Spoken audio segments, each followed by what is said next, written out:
दोस्तों, ये कहानी एक ऐसी लेडी टीचर की जो अपने एक स्टूडेंट के प्यार में पड़ जाती है और उसे पाने के लिए वो किसी भी हद तक जा सकती है। ये स्टूडेंट इस टीचर को बिल्कुल भी पसंद नहीं करता है क्योंकि इसकी ऑलरेडी एक गर्लफ्रेंड है। लेकिन ये लेडी टीचर इस लड़के को अपने वश में करने के लिए क्या क्या दांवपेच खेलती है, चलिए देखते हैं। तो कहानी की शुरुआत होती है एक प्यारी सी स्टूडेंट जेमी को दिखाते हुए, जो अपनी क्लास टीचर को एक गिफ्ट देती है क्योंकि आज उनका कॉलेज में आखिरी दिन था। जेमी टीचर से पूछती है कि आपकी जगह आप कौन यहाँ पे आने वाला है। इस पर वो उसे बताती है कि अब तुम सभी बच्चों को पढ़ाने के लिए टीचर मॉली आने वाली है, जो कि बहुत ही इंटेलिजेंट और काफी अच्छी है। अब ये दोनों बात कर ही रही होती हैं कि इतने में ही यहाँ मॉली भी आ जाती है, जिसे प्रिंसिपल पूरा कॉलेज दिखाती है। तभी मॉली की नजर ग्राउंड में खेल रहे एक लड़के डैनी पर पड़ती है, जिसे देखते ही वो उस पर फिदा हो जाती है। लेकिन वो ये नहीं जानती थी कि डैनी जेमी का बॉयफ्रेंड है और ये दोनों एक ही क्लास में पढ़ते हैं। इसके बाद हम डैनी को जेमी के साथ देखते हैं, जहाँ ये दोनों अपनी आने वाली रिलेशनशिप एनिवर्सरी को लेकर काफी एक्साइटेड थे क्योंकि इस दिन ये दोनों पहली बार इंटीमेट होने वाले थे।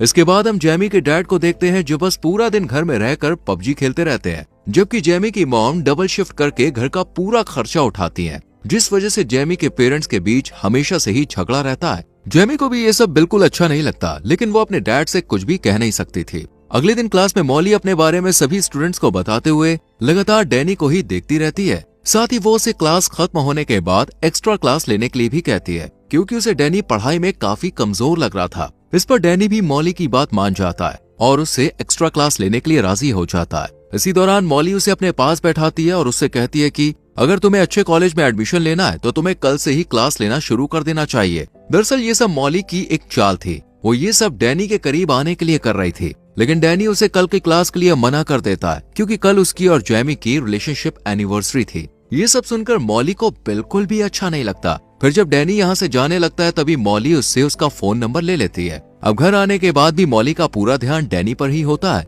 और अब वो सोचने लगती है कि आखिर कैसे जेमी और डैनी को अलग किया जाए। तभी उसके दिमाग में एक आइडिया आता है और वो अगले दिन जानबूझकर जेमी को असाइनमेंट में सी ग्रेड देती है, जिसे देखकर जेमी को बहुत बुरा लगता है। अब वो क्लास खत्म होने के बाद मॉली के पास जाती है और उससे कहती है कि मैं एक मिडिल क्लास फैमिली से हूँ और मुझे अच्छी यूनिवर्सिटी में एडमिशन लेने के लिए अच्छे ग्रेड्स की जरूरत होगी ताकि मुझे अच्छी स्कॉलरशिप मिल सके।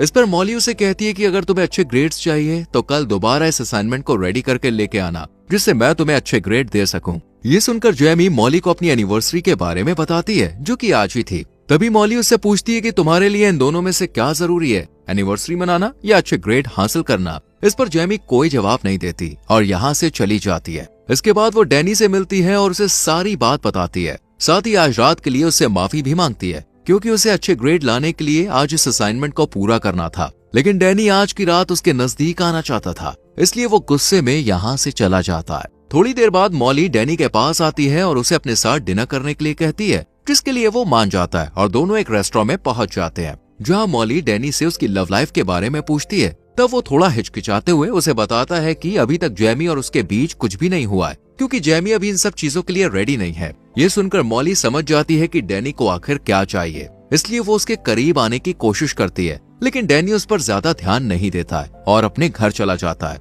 अगले दिन जेमी डैनी से मिलती है तो वो उससे कल रात के बारे में पूछती है कि आखिर कल रात को वो कहाँ था। इस पर डैनी उससे झूठ बोलते हुए कहता है कि मैं अपने दोस्तों के साथ था। जेमी को ये सुनकर बहुत बुरा लगता है क्योंकि डैनी के दोस्तों ने उसे पहले ही बता दिया था कि वो कल रात उनके साथ नहीं था। इसके बाद हम दोनों को एक पार्टी में देखते हैं, जहाँ जेमी की खूबसूरती देख डैनी अपने आप को कंट्रोल नहीं कर पाता और उसे एक रूम में ले जाता है, जहाँ वो उसके करीब आने की कोशिश करता है, पर जेमी उसे बीच में ही रोक देती है, जिस वजह से डैनी का पूरा मूड खराब हो जाता है और वो यहाँ से चला जाता है। वहीं दूसरी तरफ मॉली अपनी कार को खुद ही खराब करके उसे ठीक करने के लिए डैनी को बुलाती है। डैनी यहाँ आकर उसकी कार को ठीक कर देता है, लेकिन कार को ठीक करने की वजह से उसके हाथ खराब हो जाते हैं। ये देखकर मॉली उसे अपने घर ले जाती है और एक टॉवल से खुद उसके हाथ साफ करती है, साथ ही उसके करीब आने की कोशिश करती है। डैनी भी इस बार अपने आप को कंट्रोल नहीं कर पाता क्योंकि अब सारी हदें पार हो चुकी थी और अब दोनों अच्छे से इंटीमेट हो जाते हैं। अगले दिन जब जेमी कॉलेज में जाती है तो मॉली उसे एक बार फिर से असाइनमेंट में सी ग्रेड देती है,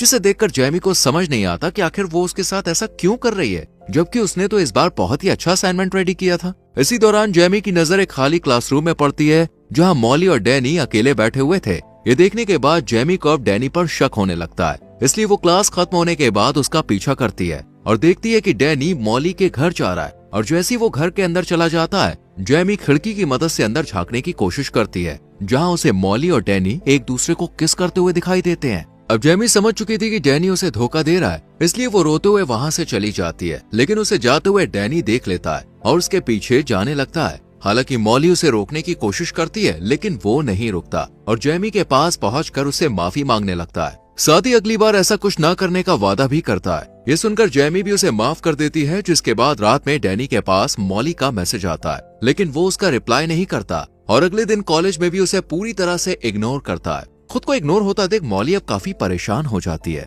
और वो समझ जाती है कि जरूर जेमी को इन दोनों के बारे में पता चल गया है, इसलिए वो अच्छा बनने के लिए जेमी को आज ए ग्रेड देती है। इस पर जेमी उसे कहती है कि तुम ये मत समझना कि ए ग्रेड मिलने की वजह से मैं तुम्हें माफ कर दूंगी। इतना कहकर वो अपना असाइनमेंट डस्टबिन में फेंक कर यहाँ से चली जाती है। इसी दौरान डैनी जेमी के पास आता है और उससे कहता है कि मॉली उसे काफी परेशान कर रही है, इसलिए वो आज रात उससे मिलने के लिए जाएगा और उसके साथ अपने रिश्ते को खत्म कर देगा। इसके बाद वो मॉली को मैसेज करके एक लोकेशन पर बुलाता है। मॉली को लगता है कि शायद वो अब भी उससे प्यार करता है, इसलिए वो जल्दी से तैयार होकर उस लोकेशन पर पहुंच जाती है और काफी खुश भी होती है। लेकिन उसकी ये खुशी उस वक्त उदासी में बदल जाती है जब डैनी उससे कहता है कि वो सिर्फ जेमी से प्यार करता है और अब वो उसके साथ कोई रिश्ता नहीं रखना चाहता। ये सुनकर मॉली बहुत ज्यादा अपसेट हो जाती है और डैनी को मनाने की कोशिश करती है, लेकिन वो उसकी एक भी बात नहीं सुनता और यहाँ से जाने लगता है। ये देखकर मॉली को भी बहुत ज्यादा गुस्सा आता है और उसी गुस्से में वो अपनी कार को स्टार्ट कर डैनी को कुचलकर मार देती है। वहीं उसका खून एक कपड़े में भरकर जेमी के कार के बम्पर पर लगा देती है। साथ ही अपना फोन भी जेमी की कार में ही रख देती है ताकि सभी को लगे कि डैनी की मौत के पीछे जेमी का ही हाथ है और उसी ने उसे मारा है। इसके बाद वो मूवी देखने के लिए एक थिएटर में चली जाती है और मूवी के टिकट को अपने पास संभाल कर रख लेती है, जिससे वो पुलिस को ये दिखा सके कि जिस वक्त डैनी का एक्सीडेंट हुआ था उस वक्त वो थिएटर में मूवी एंजॉय कर रही थी। फिर हम मॉली को ऑनलाइन एक मैकेनिक को ढूंढते हुए देखते हैं, जिसे वो काफी सारे पैसे देकर अपनी कार को ठीक करने के लिए कहती है। साथ ही इस बारे में किसी को भी ना बताने के लिए कहती है। वहीं दूसरी तरफ पुलिस को जब डैनी की डेड बॉडी के बारे में खबर मिलती है तो पुलिस फौरन लोकेशन पर पहुंच जाती है और इस बात का पता लगाने की कोशिश करती है कि आखिर डैनी की इस हालत का जिम्मेदार कौन है। इधर जेमी को भी अब उसकी एक दोस्त डैनी की मौत के बारे में बता देती है, जिसे सुनते ही वो भागकर पुलिस स्टेशन पहुंच जाती है और पुलिस को बताती है कि उसे अपनी क्लास टीचर पर शक है, क्योंकि कुछ दिनों से मॉली और डैनी का अफेयर चल रहा था और कल रात वो मॉली से मिलकर सब कुछ खत्म करने वाला था। इसके बाद पुलिस देर न करते हुए मॉली के घर पूछताछ के लिए पहुंच जाती है, जहां वो उन्हें झूठ बोलते हुए कहती है कि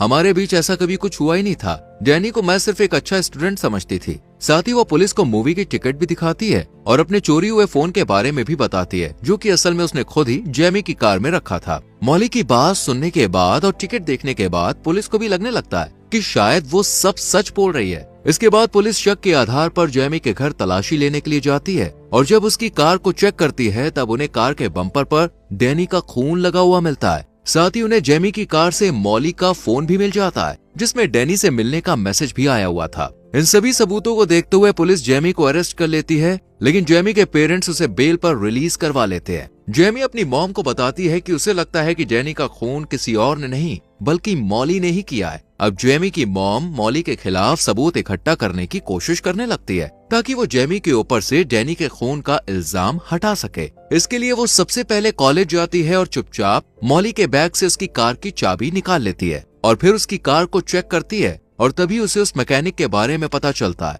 वो मैकेनिक के पास जाकर उससे मॉली के बारे में पूछताछ करती है, लेकिन वो उन्हें झूठ बोलते हुए कहता है कि मेरे पास ना तो इस नाम की कोई लेडी आई और ना ही कोई कार आई। ये सुनकर जेमी की मॉम काफी परेशान हो जाती है और वो उदास होकर यहाँ से जाने लगती है कि तभी उनके पास मैकेनिक की एक एम्प्लॉय आती है और सारा सच बता देती है कि किस तरह मॉली ने काफी सारे पैसे देकर अपनी कार को ठीक कराया है। जेमी की मॉम जब उसे पुलिस के सामने यही सच बताने के लिए कहती है तो वो इसके लिए मना कर देती है, क्योंकि मैकेनिक उसे जॉब से निकाल देता और ये जॉब उसके लिए बहुत जरूरी थी। इसके बाद जेमी की मॉम घर आकर अपने हस्बैंड से इस बात को शेयर करती है और जेमी भी चुपचाप उनकी बातें सुन लेती है और वो अपनी मॉम से मॉली के घर जाने के लिए कहती है, पर वो उसे मना कर देती है क्योंकि उसके पैर में ट्रैकर लगा हुआ था जो कि पुलिस ने लगाया था, जिससे जेमी कहीं भाग ना सके। हालांकि इस वक्त तो जेमी अपनी मॉम की बात सुन लेती है, लेकिन रात में जब इसके पेरेंट्स सो जाते हैं तब ये अकेले ही मॉली के घर पहुंच जाती है और अपने फोन में रिकॉर्डिंग ऑन कर लेती है ताकि मॉली की सच्चाई रिकॉर्ड हो जाए। लेकिन उसका ये प्लान फेल हो जाता है क्योंकि मॉली को जल्द ही पता लग जाता है कि वो रिकॉर्डिंग कर रही है, इसलिए वो उसके हाथ से फोन छीन लेती है और गुस्से में आकर सारा सच उगल देती है कि हाँ उसने डैनी को मारा है और अब वो जेमी को भी मार देगी। इसके बाद वो जैसे ही चाकू उठाकर जेमी को मारने के लिए आगे बढ़ती है, तभी पुलिस वहाँ पे आ जाती है। और पुलिस यहाँ आई थी उस ट्रैकर की वजह से। दरअसल जेमी जब अपने घर से बाहर निकली थी, तभी पुलिस ने उसके पैर में बंधे ट्रैकर की मदद से उसे ट्रैक करना शुरू कर दिया था, जिसके बाद पुलिस जेमी को रिहा कर देती है और मॉली को अरेस्ट कर अपने साथ ले जाती है। तो दोस्तों, अगर आप डैनी की जगह होते तो आप इस टीचर के साथ क्या करते, कमेंट में जरूर बताना।